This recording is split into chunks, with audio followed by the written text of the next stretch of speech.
It's groovy. I'm going to read you two newer pieces. As I had said before, I was doing dreams pieces in light of the original man that started the open mic I took over in Chicago. So this one is another dreams poem and it's called Vacant Spaces. I was at my sister's house, like we usually did for holidays, but it wasn't my sister's house. Everything, per usual, seemed disjointed and out of place. This was where I was supposed to be, and though I knew everyone, no one looked familiar. I remember hearing a young woman talking in the background. I could have been my nephew's wife, but I really can't remember.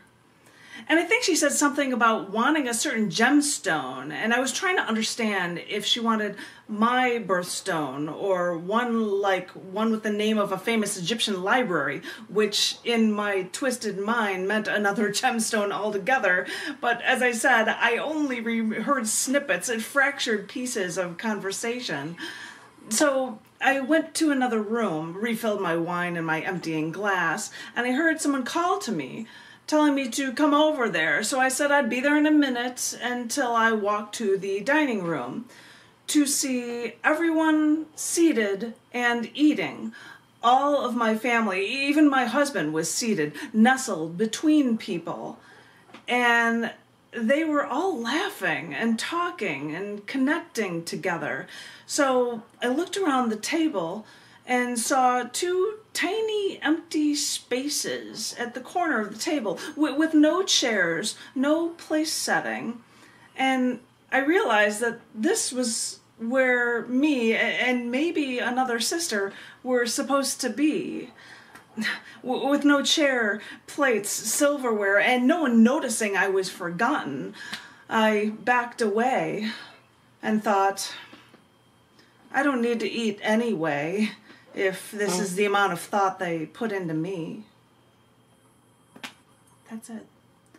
And my family don't ignore me like this. This was just a dream that I had. I was like, what? It just seemed like the strangest thing that would happen at that time. But in light of that, I'm going to have to find you a periodic table poem because why not? They're interesting, weird science snippets. I'm doing periodic table Twitter length poems because I did write one for every element in the periodic table for those who don't know, and it was released as a book. And I then, on someone else's suggestion, which helped me win a contest with one of my poems, I'm doing these Twitter length ones, and I did this one for boron.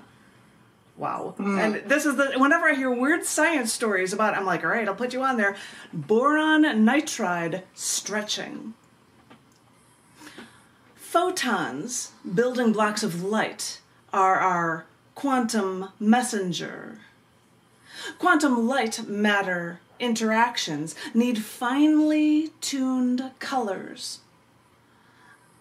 Atomically thin hexagonal boron nitride stretches for the biggest color tuning ranges. So, change quantum lights like Christmas lights and watch the qubits glow.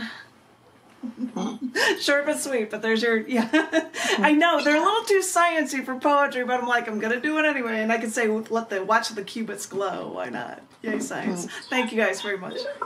You're welcome. Is borax an element, or is that it's derived from boron.